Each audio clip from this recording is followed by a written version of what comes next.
contains may not be suitable for very young audiences. Parental guidance is recommended. Ang programang ito ay naglalabas ng sensitibong eksena at impormasyon. Striktong patnubay at gabay ng magulang ang kailangan.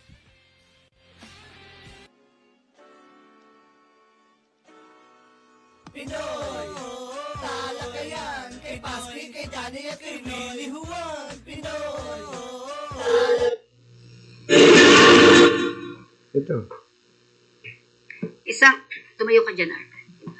Okay, isang magandang araw sa atin lahat, mga kakampi. Nakabukas ba yan? Okay.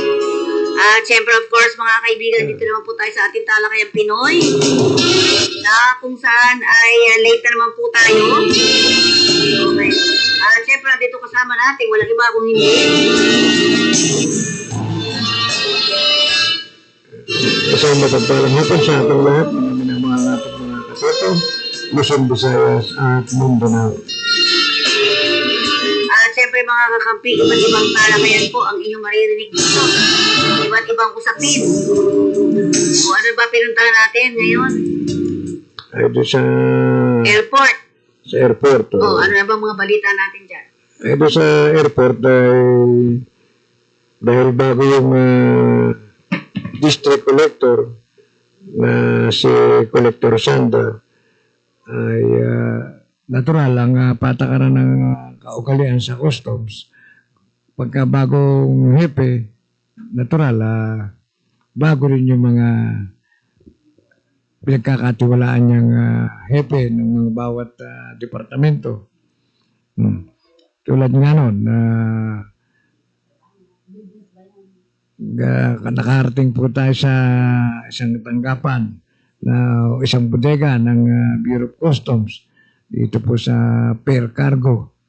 Sa Fair Cargo, yung pong chief ng formal entry at saka informal entry ay binago na rin po nung bagong district collector. Kaya yun ang Saan yan? Airport ba yan? sa airport, sa Naya Customs. Customs. Customs sa Port of Naya. So, mahigpit na rin ngayon. Hindi, natural lang kasing kalakaran doon sa Bureau of Customs kapag nagpalit yung district collector o nagpalit yung customs commissioner, siyempre yung mga trusted na tao niya, yun ang ipinapalit din niya. Kaya yung sinasabi sa patakaran ng customs, walang nakakasiguro sa pwesto. Once na mapalitan yung boss nyo, siguradong tumanggap na kayo ng pagkatalo dahil siguradong papalitan din kayo. Yun ang nadinig ko sa isang hepe na dating hepe, naging ordinaryo na lang siya na appraiser o yung tawag na examiner. Yun lang po yung nagiging pwesto ng mga dating section chief. Section chief lang naman po yan kasi iba naman yung deputy collector for administration, for collection, for operation. Iba-iba yung position ng deputy collector. Parang customs commissioner din. Meron siyang assistant deputy commissioner, meron siyang mga DEPCOM o deputy commissioner. Yun. Kaya yung mga deputy commissioner o deputy assistant commissioner ay hindi nakakasiguro yan sa pwesto. Once na nagpalit ng katulad nito, Leadership. Lideratura. Siyempre, yung trust and confidence, yun ang umiiral doon sa mga matataas na pwesto niyan. Kaya katulad nung custom commissioner na bagong itinalaga ng ating Pangulong Marcos Jr. na si Custom Commissioner Ariel Nepomuceno.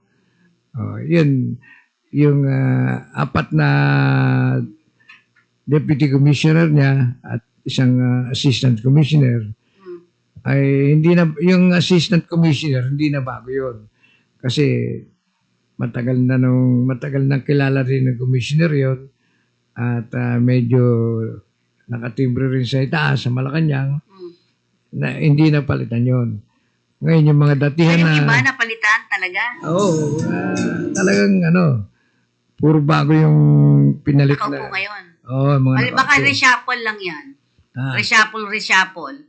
Hindi, talagang yung mismong commissioner ang nagre-request kay presidente na palitan niya yung mga dati. Okay. Hindi naman siya direkta magpapalit nun eh.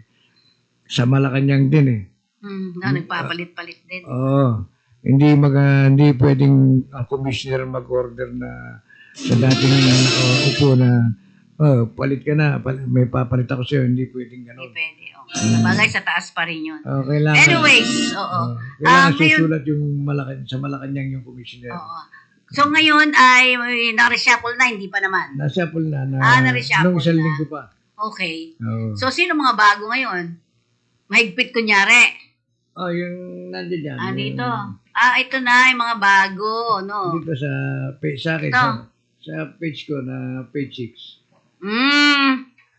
Okay. Sige. Tingnan natin, Army. Parang ngongo ako dito. Okay. So, tingnan natin kung ano na ba. Maya-maya po, tingnan natin. Gusto mo ng balita, yung mga balita natin sa BFAR. Ay, Bipar. Mhm. Ay, Bipar, maraming nahuli kanina. Arby, Kahapon. mga balitang may kaugnayan sa BFAR o sektor ng pangingisda. Pagbisita sa SONA ng Pangulo at kritisismo mula sa Marine Advocate sa ginarap na SONA nitong nakaraan, hindi nabanggit ng Pangulong Ferdinand Marcos Jr. Usapin sa pagsasaayos at pangangalaga sa ating marine at fisheries resources. Isang aspeto na kritikal para sa mga seguridad sa pagkain, kabuhayan ng maraming mga isda. Ito ay tinuligsa ng Marine Conservation Group na Oceana Philippines.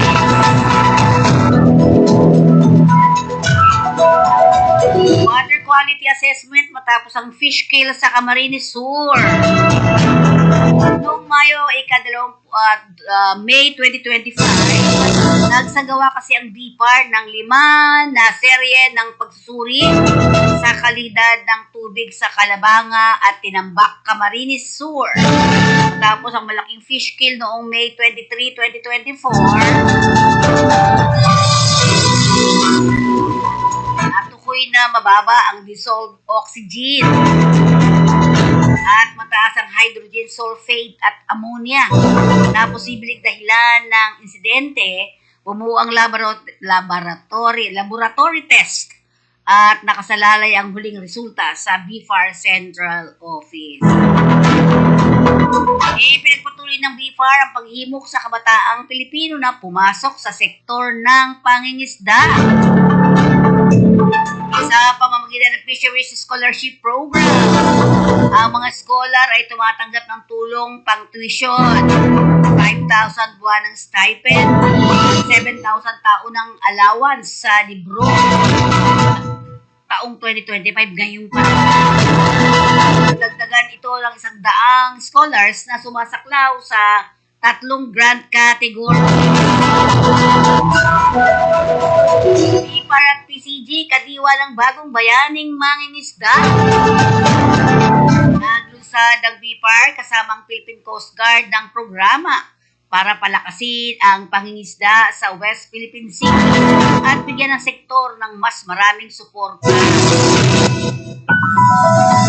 Samantalang pag-apila laban sa agresibong aksyon ng China Coast Guard itong Hunyo taong kasalukuyan, mariing kinundina na naman ng Pilipinas ang water cannoning ng China Coast Guard laban sa 2 BFAR vessel na nagdadala ng supply para sa mga mangisda sa Zambales. Iginit ang PCG na karapat dapat ang misyon na iyon na naaayon sa Philippine Maritime Zone Act at UNCLOS. Samantala, graft complaint laban sa BFAR official. Itong Hunyo din, may dumating na graft complaint laban sa ilang opisyal ng BFAR at joint venture ng dalawang pribadong kumpanya.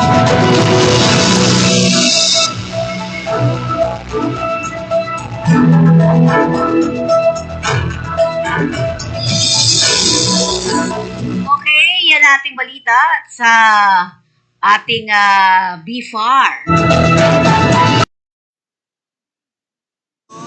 Balik tayo. Ha?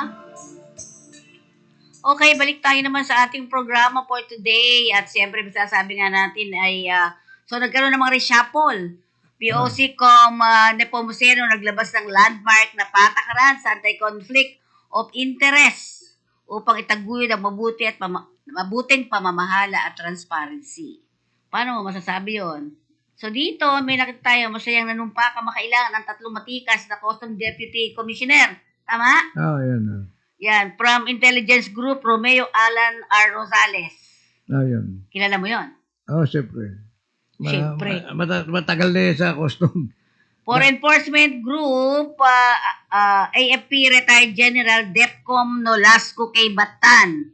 Tama ba ako doon? Batan. Batan. For Assessment Operation Coordinating Group, Deputy Commissioner Attorney Agaton Teodoro O. Ubero. Tama? Yan, mga... Kabilang na ang matikas na IG Director Thomas M. Narcisse. Kay butihing Custom Commissioner Ariel P. Nepomuceno ng Bureau of Custom. Bakit ba nagpalit-palit para daw sa interest ng marami? Bukod doon sa, kasi dyan, pagka may mga reklamo tungkol sa nasagasaan mong mga matataas na kalaban o mataas na nasa taas, mga nagsumbong doon sa Malacanang, ay sigurado tatablayin ka na dyan. Marami naman nagre-reklamo talaga. Di ba? Tulad niyan, yung sunod-sunod na rate nila sa mga botega na nagre-reklamo yung mga negosyante na binayaran na nila daw sa Bureau of Custom, kanya nakalabas yung mga kalakal nila.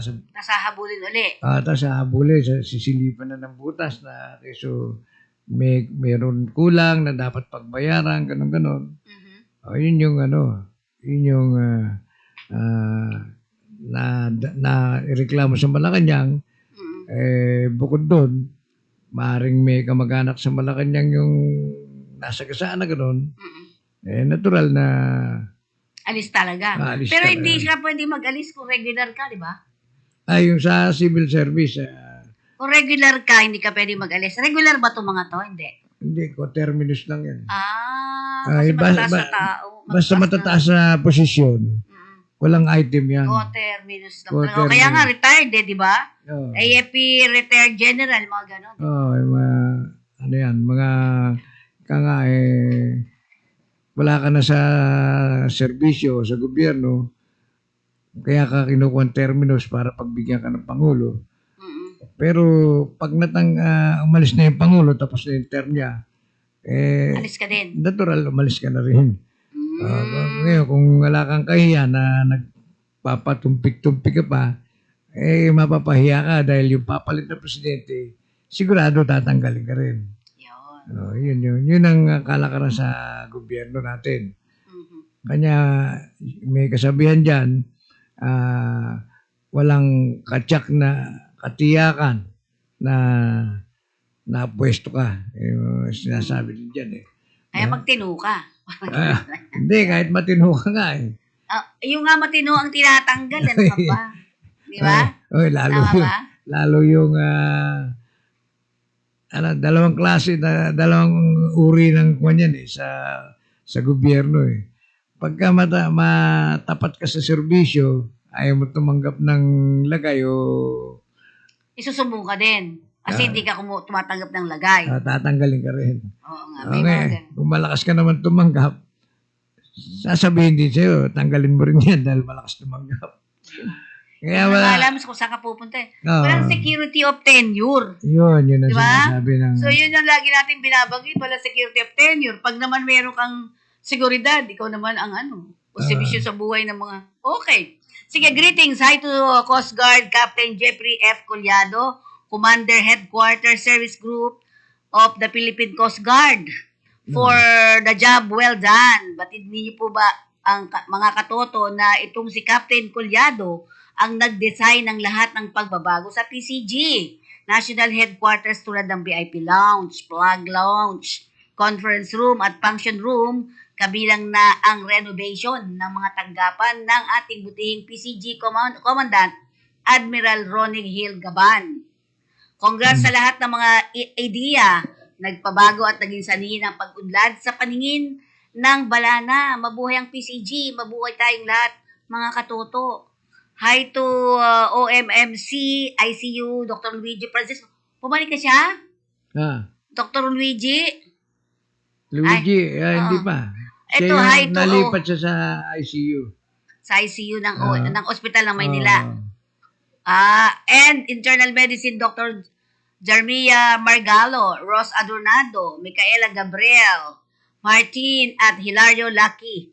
Heart Station, Deputy Department Clinic, Sheila Rodriguez, Karina Dumagoso, Nel Salvador, Diob Ann De La Torre. God bless sa inyo. More, kumusta? Kay Workaholic ENT Head, Dr. Princess Joy Caraan. Assistant Head, ito hindi napalitan ito mga to, no? Assistant Head, Dr. Dian C. At Jacob, God bless po sa inyo lahat, ha, mga katoto. Hi to Medical Laboratory Head, Evelyn Salcedo, Assistant Head, Celeste, at Jury, God bless you more. Mga katoto, hi to our young friends, Dr. Bien, tama ba ako? Vivian Juperez. Welcome to OMMC. God bless you, mga katoto dyan, ha? At siyempre, hi to Philippine Orthopedic Center, Hospital Director, Dr. Brix Pujalte Jr. na nagmana sa ama nitong si Dr. Pujalte Sr. na nag-iwan ng isang alaala. Anong alaala? Hindi anak yan, ha? Sa magandang serbisyo sa... Yun, magandang serbisyo. At syempre, ang Philippine Orthopedic din ay may mga beauty secretary sila. Si Miss Jing Adriano. God bless you more, mga katoto. Hi to POC OPD. Ito. Yung si Dr. Baron, Dr. Robin Medalye, at Dr. Gina Espinosa. Hi to POC X-Ray Records, Head Gina Geronimo, Maribel, Ronnie, and Marvin. Sa inyo pong nandiyan sa POC OPD, magandang araw po and more power. God bless, mga katoto. And hi to Isabelita M. Estrella at Director's Office. Secretary Staff, Miss Rowie S. Bulaong ng Tondo Medical Center. God bless. Hi to Medical Social Service Head, Leonida Lagumbay, and to Cecilia Nova, Jenny, Archie, John Rex, Shalom, Joy, and Gaida of GAT Andres Bonifacio Memorial Center. And hi to MHD Dr. Creselda Coroza, Head District Officer of District 1, Manila. God bless you po, mga katoto dyan. Hi to Beauty Queen, Attorney Edith Napalan, Chief City Treasurer Office of Bacoor City, Province of Cavite.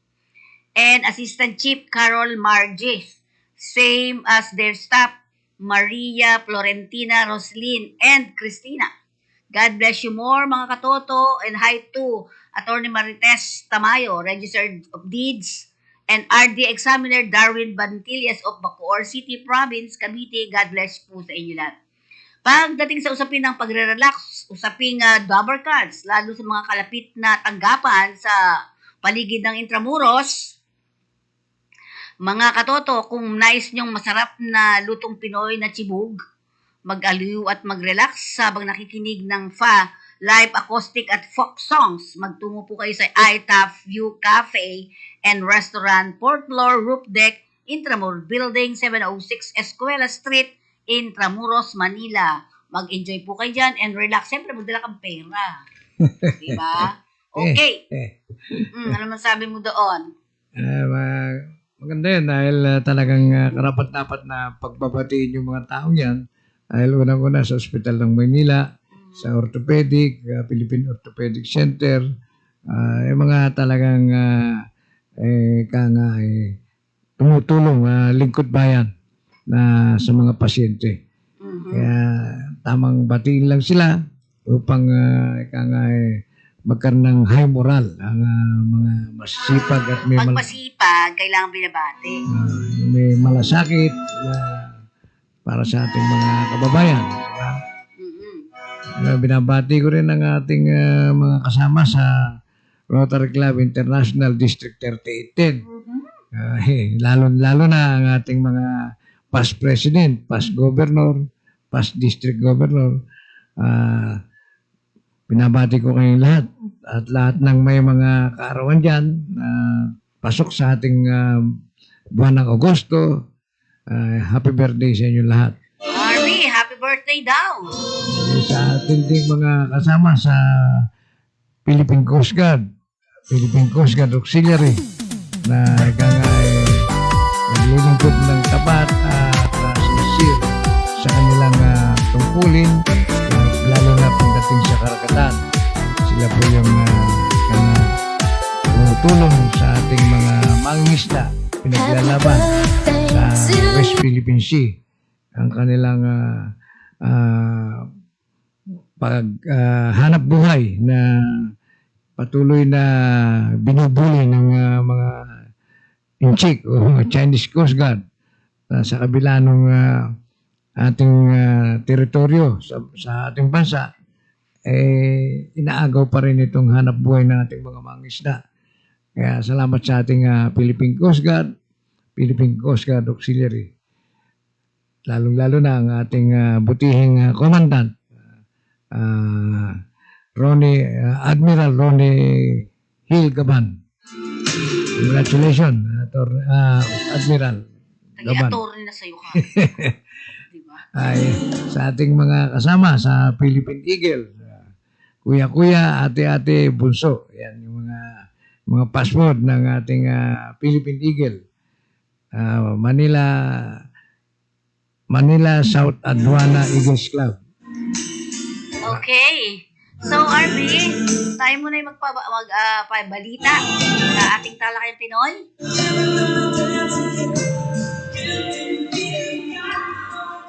Okay. So, habang inaayos pa niya. Sa ating Talakayang Pinoy, balita, naka-recover ang Philippine Coast Guard ng lumulutang na debris ng rocket na may tatak na People's Republic of China. Ito'y sa baybayin ng Luok, Occidental Mindoro nitong Agosto 14 ngayong taon. Natagpuan ito ng isang mangingisda sa isang nautical mile mula sa barangay Bonbon at agad iniulat sa otoridad. Ang debris gawa sa alloy na may sukat na 10x14 talampakan ay may nakapintang bandila ng Philippine Red Cross. PRZ. Nailipat sa sitio Balaguen, Barangay Baliig para sa ligtas na pag-iingat at investigasyon. Tuloy na alam ng PCG ang publiko na i-report agad ang mga anumang kahina-hinalang bagay na makikita sa dagat. Samantalang pinalakas ng Philippine Coast Guard ang ugnayan nito sa Conrad Adenauer Stiptong, Philippines na sa pamamagitan ng courtesy visit ni Country Director Daniela Brown sa PCG. Sa National Headquarters Manila nitong Agosto 14,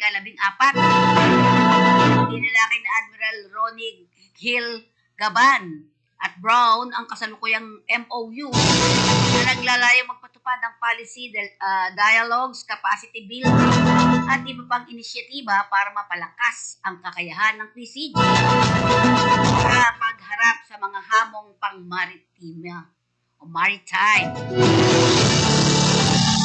Ipinaliwanag naman ng Bureau of Customs na ang usapin ay inaaksyonan sa pribadong paraan kasama si Ms. Padilla, Kinikilala ng BOC ang karapatan ng publiko na maghayag naman ang hinaing sa social media, ngunit para sa privacy at direktang makipag-ugnayan sa mga nagre-reklamo.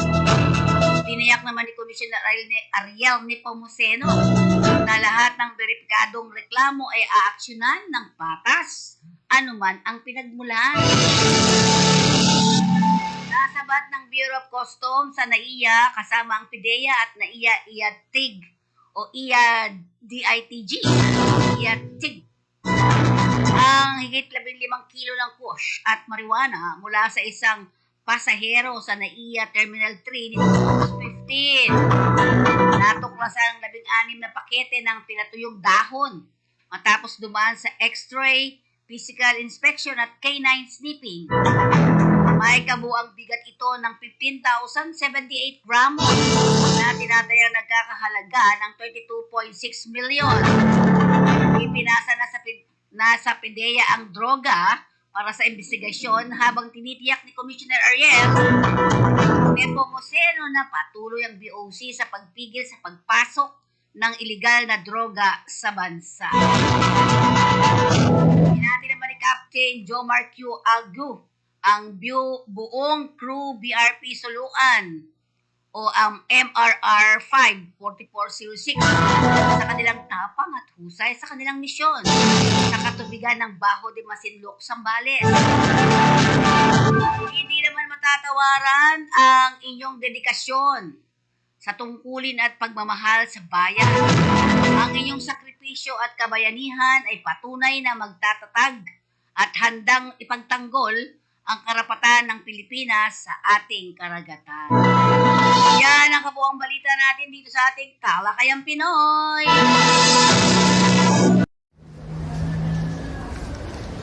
Suki, parang kakaunti na ang tinda mong isda ah. Oo, matumal ang huli gawa ng pabago-bagong panahon. Sakto ka sa bagong proyekto ng Bureau of Fisheries and Aquatic Resources, yung Fishcore Project.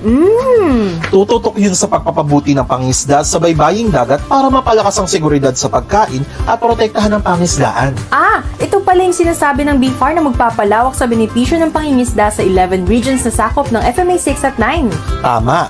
Ang Fishcore Project ay isang World Bank funded project na pinagtutulungan ng BFAR, PFDA at NFRDI.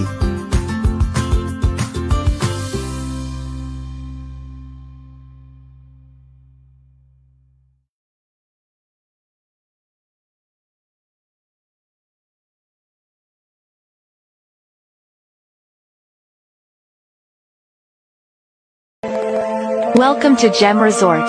Feel like home.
Meron akong dapat samahan, Elite Club Pinoy na yan.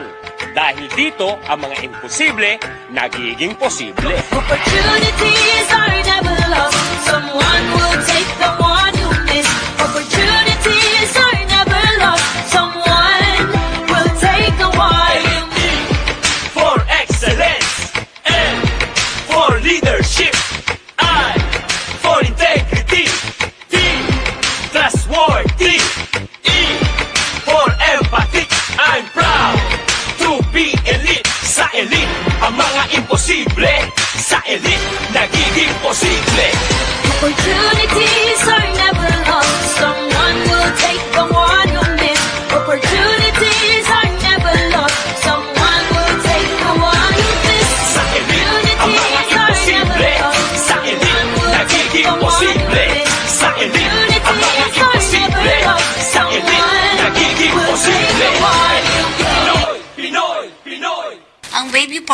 Manila is an ideal hotel for tourists and business travelers. At ito ay matatagpuan sa panulukan ng Ross Boulevard at United Nation Avenue, Ermita, Manila. Okay. At syempre, ang Baby Park Hotel.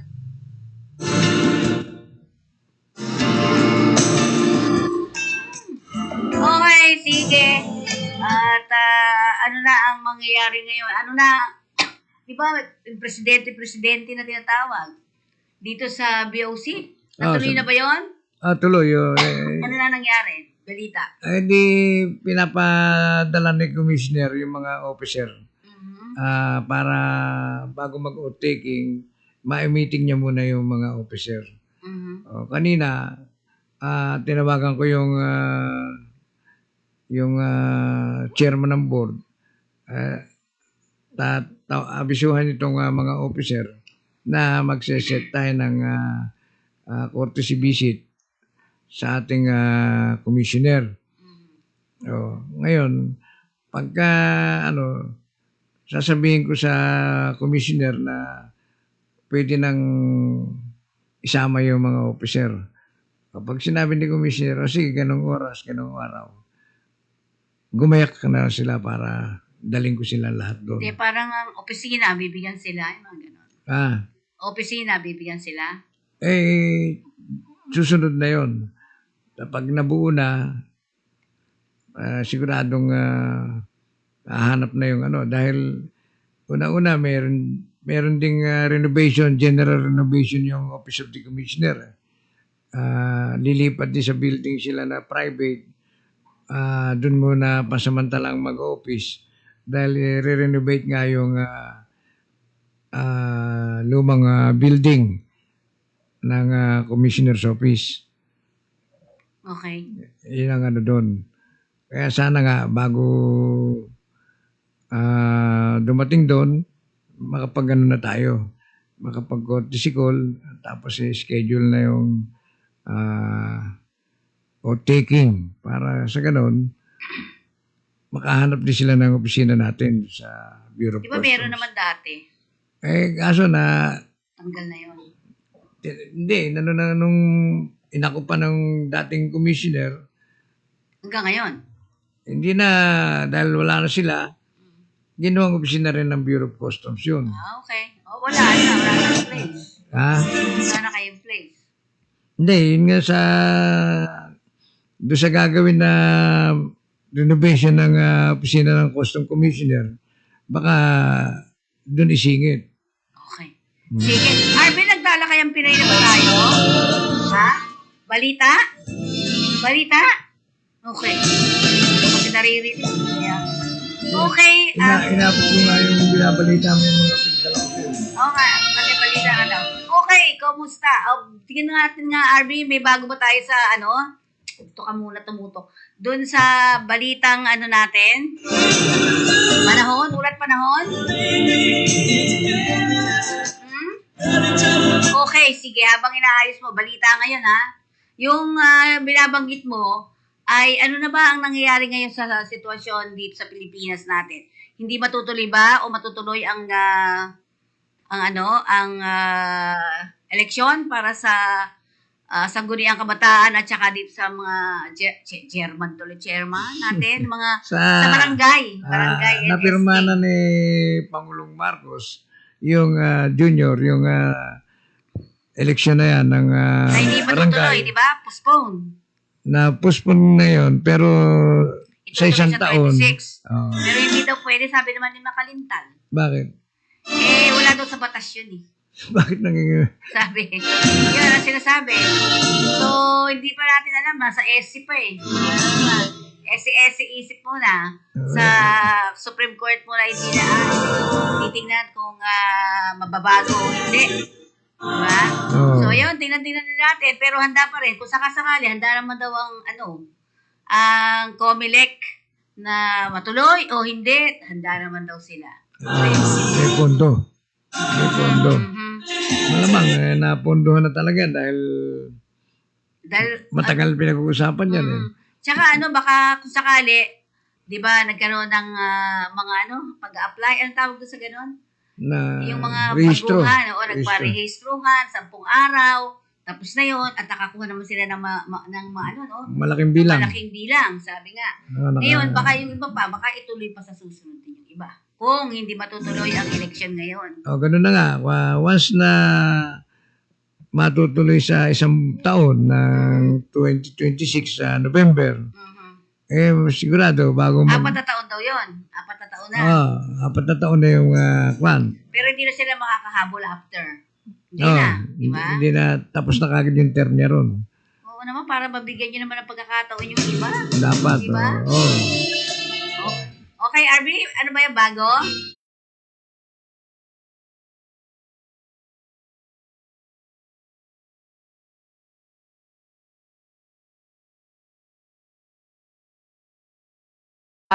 May binomonitor nga tayong bagyo sa loob ng ating Philippine Area of Responsibility. Ito si Tropical Depression Juaning. Kanina nga alas 4 ng hapon, ito ay huling namataan na nasa may layong 555 kilometers east-northeast ng Itbayat, Batanes. Nagtataglay ng lakas na hangin na 55 kilometers per hour malapit sa sentro at bugso na abot sa 70 kilometers per hour. Ito ay kumikilos sa direksyong hilaga ng mabagal. Etong bagyong nga ito ay wala naman tayong nakikitang direktang epekto sa kahit na anong parte ng ating bansa kahit sa mga susunod na araw. Para naman sa lagay ng panahon, inaasahan nga natin yung easterlies ang makakaapekto sa silangang bahagi ng Visayas at Mindanao. Kaya asahan natin na ito ang magdadala ng maulap na papawirin at mga kalat-kalat na pag-ulan, pagkidlat at pagkulog sa Eastern Visayas, Caraga, Davao Region, Northern Mindanao, pati na rin sa may Zamboanga Peninsula.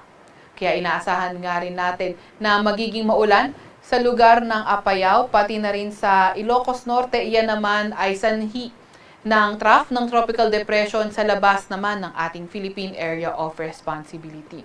Kaya sa mga lugar na inaasahan natin na uulan din sa mga susunod na araw at ngayong araw ay pinag-iingat nga natin sa mga banta ng pagbaha o hindi kaya pagguho ng lupa. Para naman sa lagay ng panahon, sa Metro Manila at nalalabing bahagi ng ating bansa, mas maaliwalas sa panahon ang inaasahan natin, pero may mga tsansa pa rin ng mga localized thunderstorms. Sa kasalukuyan nga ay may minomonitor din tayong cloud clusters sa labas ng ating Philippine Area of Responsibility. Etong mga cloud clusters na ito ay hindi natin nirule out yung posibilidad na ito ay maging isang low pressure area sa mga susunod na araw, kaya patuloy tayong mag-antabay sa mga ilalabas na update ng Pag-asa. Narito naman ang pinakahuling track netong bagyong si Juaning. Nakikita natin na posible na nga itong lumabas ng ating Philippine Area of Responsibility by tomorrow morning. At nakikita rin natin na throughout the forecast period ay mananatili ito as tropical depression, pero ang paglakas nito at mag-intensify as severe tropical storm ay hindi nga rin natin nirule out. Para naman sa lagay ng ating panahon bukas, nakikita natin na patuloy pa rin yung maaliwalas na panahon sa Metro Manila and the rest of Luzon area. Pero may mga chance pa rin ng mga localized thunderstorms. Yung mga kasamahan natin sa Regional Services Division, patuloy na maglalabas ng mga thunderstorm advisory, rainfall advisory o hindi kaya heavy rainfall warning kung kinakailangan. Agwat ng temperatura bukas sa Metro Manila ay 26 to 32 degrees Celsius. 16 to 22 degrees Celsius sa may Baguio, 26 to 31 degrees Celsius sa may Lawag, 25 to 34 degrees Celsius sa may Tugigaraw, 25 to 32 degrees Celsius sa Legazpi at 23 to 31 degrees Celsius naman sa may Tagaytay.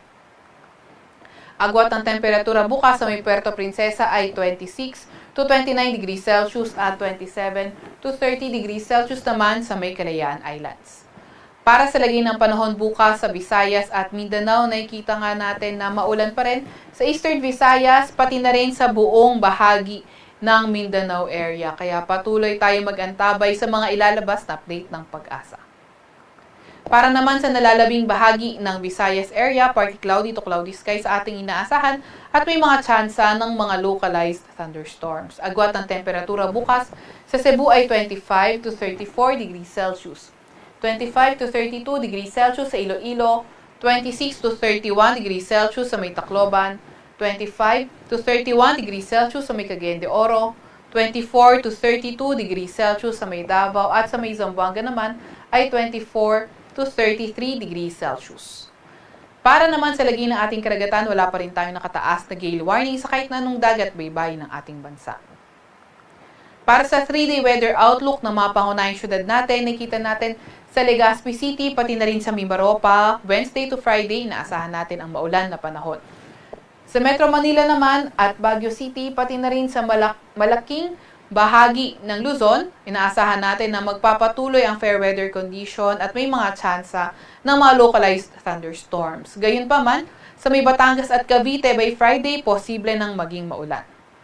Agwat ng temperatura sa Metro Manila ay 25 to 32 degrees Celsius, 16 to 22 degrees Celsius sa may Baguio City at 24 to 33 degrees Celsius naman sa may Legazpi City.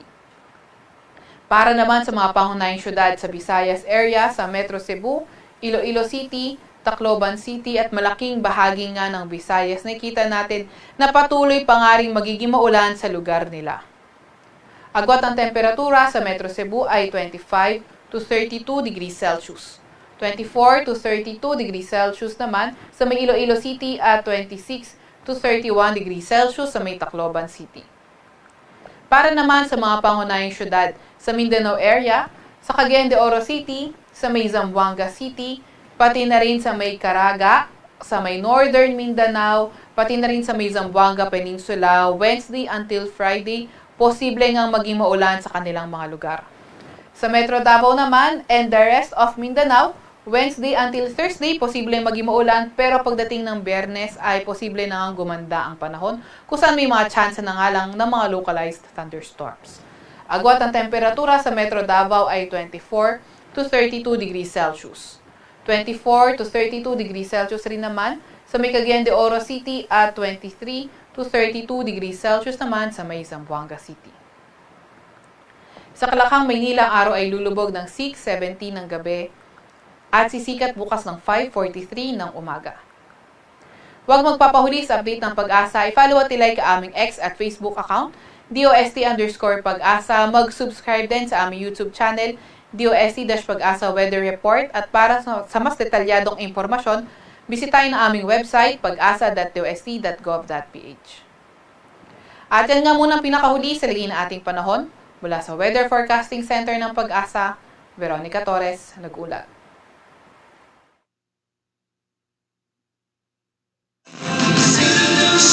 Okay, mga kasama, ang mga kaganapang nangyari ngayon sa West Philippine Sea mula nung Hulyo, no? Nakitaan ng 23 Chinese vessel sa West Philippine Sea ayon sa ulat ng Navy official. Nakita na 23 Chinese vessel sa West Philippine Sea ayon sa ulat ng Navy official itong Hulyo 30 ngayong taon. Isang insidente naman ng halos magkabanggaan o pagkakabanggaan sa pagitan ng Philippine Coast Guard, PCG vessel at Chinese Coast Guard ship ang naitala noong Agosto 16. Ito lang to, malapit sa Capones Island sa Zambales. Patuloy naman ipinaglalaban ng Pilipinas ang karapatan nito sa West Philippine Sea kahit na may mga agresibong aksyon mula sa China. Ayon ito sa pahayag ni Pangulong Ferdinand Bongbong Marcos Jr. Guys, maliit na guys. Ayon naman sa National Maritime Council, maaaring sinusubukan ng China na takpan ang kanilang embarrassing na insidente sa West Philippine Sea sa pamamagitan ng pagtaas ng presensya nila sa lugar. Meron daw atang fatalities na nangyari sa nabanggaan. Oo, siyempre. Sa pagkabuang sitwasyon, ang West Philippine Sea ay isang mahalagang lugar para sa Pilipinas, hindi lamang dahil sa likas na yaman nito, kundi pati na rin ang estratehikong lokasyon nito. Daanan kasi yan, di ba? Ng iba't ibang mga barko galing sa iba't ibang lugar. Ang Pilipinas ay patuloy na nakipag-usap sa China tungkol sa territorial dispute sa West Philippine Sea. Ngunit walang konkreto pang resolusyon. Ang Armed Forces of the Philippines at PCG ay nanatiling alerto at handa sa anumang sitwasyon na maaaring lumitaw sa West Philippine Sea. Ayun po ang kabuuan, ang update natin. Siguro talakayin mo ngayon yan. Ha? Yung sinisisi raw ng Chinese yung RV? Coast Guard, di ba? Siya lang. Oh. Sige. Paano nila sisihin yung Coast Guard? Samantalang sila yung pumapasok sa teritoryo natin, di ba? Siyempre, strategy nila yun eh. Oo nga, alam natin yun. Yung pagsisisi sa Pilipinas, malabo yun. Yung mga ganong style na para sisihin mo yung Pilipinas. Ikaw tong napakalayo mo sa bansa mo. Pumasok ka na sa distansya ng teritoryo ng Pilipinas. Hanggang sa nambubuli ka nung ilang taon na yung binubuli niyo ang Pilipinas. Ang buting at may diplomasya pa na natatangi pa ang ating bansa na igalang sila. Dahil nga ako sa ibang bansa yan, baka nagkagera na, di ba? O, dahil nga doon sa ayaw natin ng gulo, dahil ang gulo madaling pasukin. Pero mahirap labasan. Kasi ihahalin tulad natin sa iba't ibang bansang nagaganap ng mga giyera ngayon. Tulad ng sa Ukraine, sa Russia, sa Israel. May pinakamahirap na mangyari ang magkaroon ng gulo o giyera sa bansa. Lalo yan, ang laki ng bansang China. Siguro mga minuto lang tayo pagka pinaulanan tayo ng mga missile yan. Ubus na tayo lahat, patay na tayo lahat dyan. Kaya iniiwasan natin yung gulo. Ayaw nating malipol ang ating mga kababayan na mamatay lahat ng walang kalaban-laban. Kaya hanggat maaari, yung diplomasya, pasensya, yung ginagawa natin ng ating bansa, partikular na ang ating Pangulo.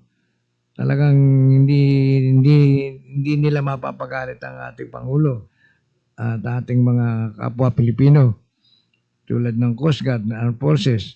Hindi talaga mag-high blood yan, hindi mapipikon dahil nga unang-una iniisip nila yung kanya-kanyang pamilya.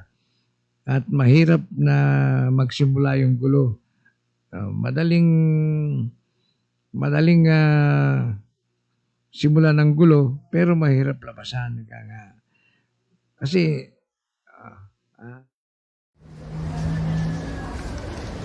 Suki, parang kakaunti na ang tinda mong isda Oo, matumal ang huli gawa ng pabago-bagong panahon. Sakto ka sa bagong proyekto ng Bureau of Fisheries and Aquatic Resources, yung Fishcore Project. Tututok yun sa pagpapabuti ng pangisda sa baybaying dagat para mapalakas ang seguridad sa pagkain at protektahan ang pangisdaan. Ito pala yung sinasabi ng BFAR na magpapalawak sa benepisyo ng pangingisda sa 11 regions na sakop ng FMA 6 at 9. Tama. Ang Fishcore Project ay isang World Bank funded project na pinagtutulungan ng BFAR, PFDA at NFRDI.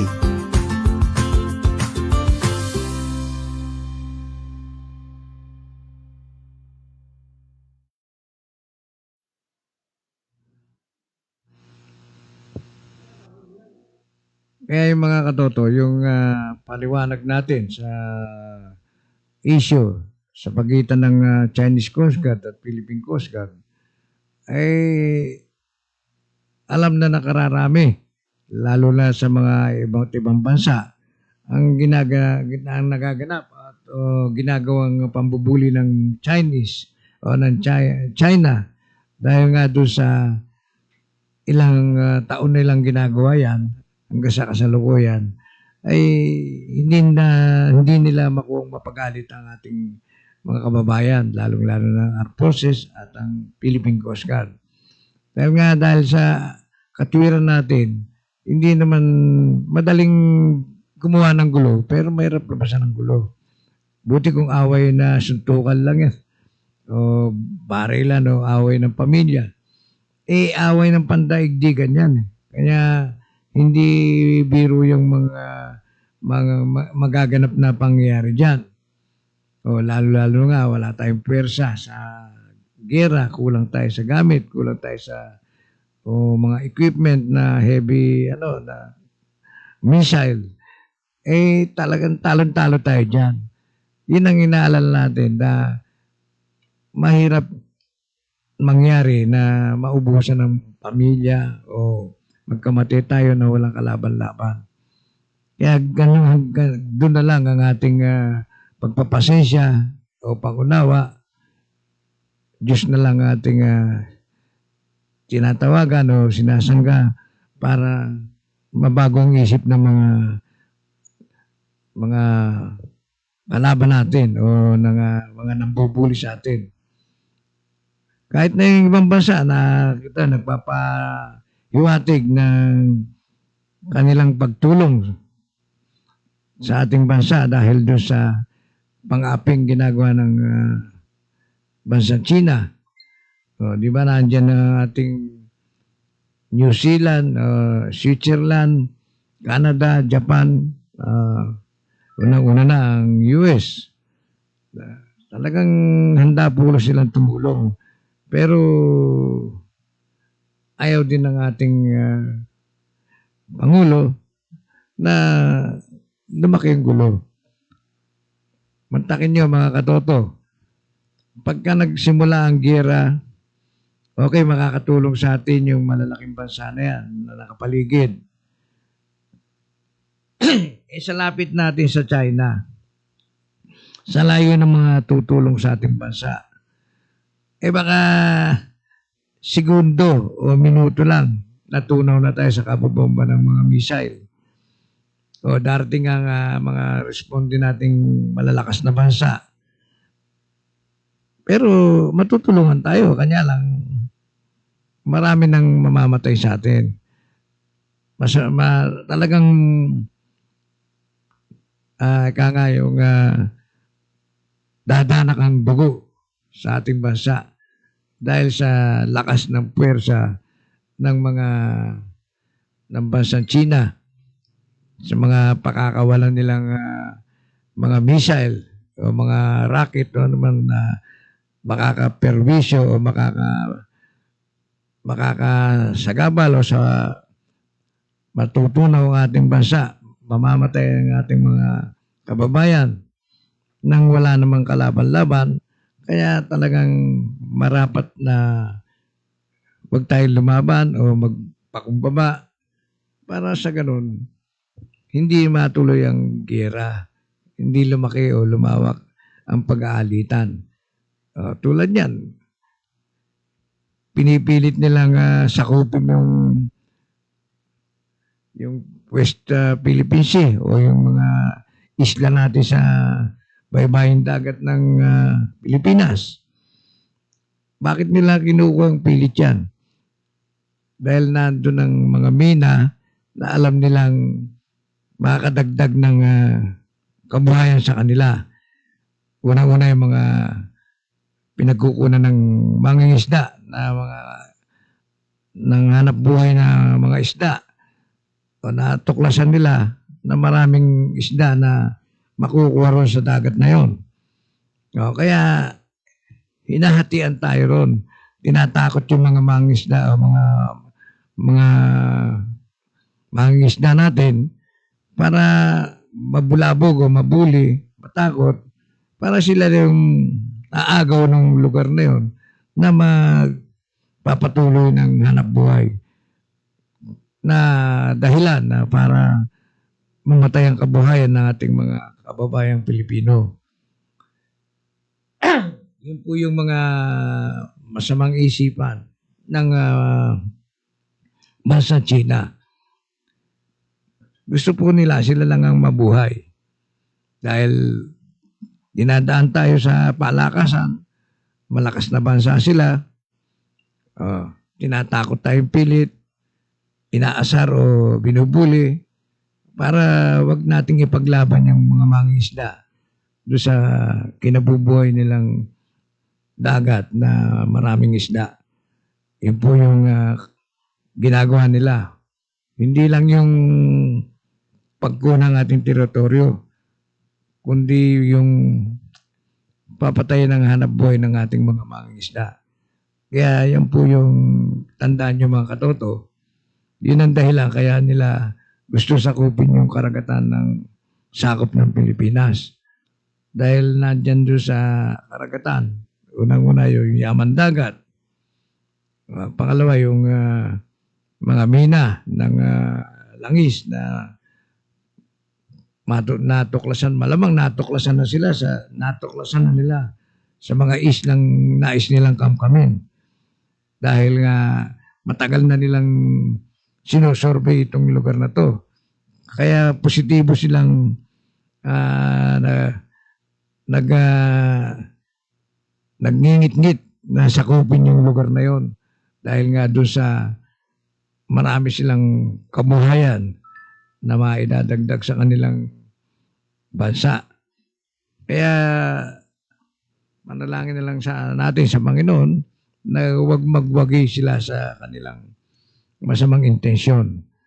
Kasi tanging panalangin lang ang ating sandata upang mahadlangan yung mga masasamang balakin o masamang intensyon ng bansang China. Talagang yun po ang nakikiniginta ko sa opinion ko.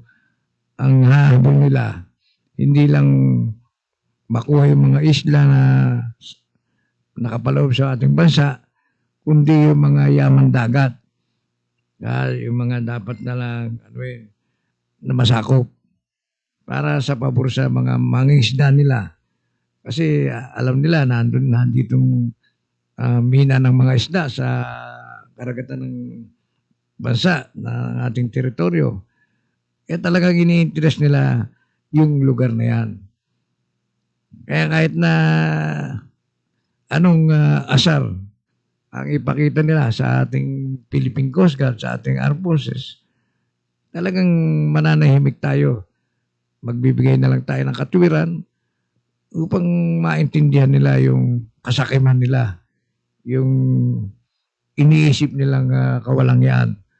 Yan po yung yan talaga yung mangyayari. Kaya nagparamdam na lang ang Diyos o ating mighty God na yung karmang binigay sa kanilang pagkakabangga ng kanilang dalawang pag-aari ng China ang barko, isang pangitain yun na karma na yun dahil pinipilit nilang sakupin yung hindi kanila. Samantalang ang laki-laki na ng area ng China, ang dami ng populasyon nila, mayamang bansa, bakit kaya naghahabol pa sa atin, nainggit sa atin? Kaya sa susunod, tatalakayin po natin muli, mga katoto, yung mga pambubuli niya ng bansang China sa ating mga kababayan, Philippine Coast Guard, Armed Forces of the Philippines. Mga katoto, wala na po tayong oras, kanya hanggang dito na lang po tayo sa ating oras ng programa. Sa Miyerkules po, tatalakayin natin muli yan.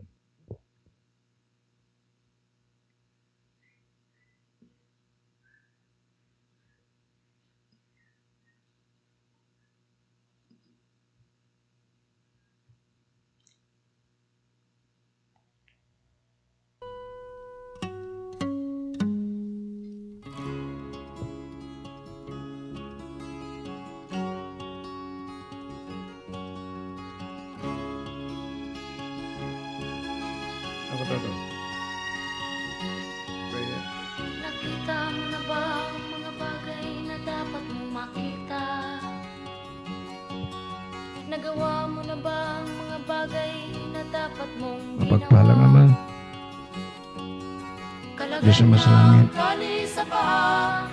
maraming salamat po sa iyong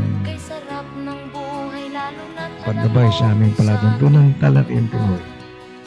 Sana po'y manatiling gabayan niyo po kami at iligtas ang aming buhay ngayon at sa habang panahon nais mong ipagkaloob sa amin. Sinasama namin ang lahat ng ito. Pagpalang Diyos ang masalangit, sa pamamagitan ng iyong anak na si Yesu Cristo ang aming Panginoon. Laging tandaan mga katoto, walang tagumpay na makakamtan kung hindi pagsusumikapan. Amen.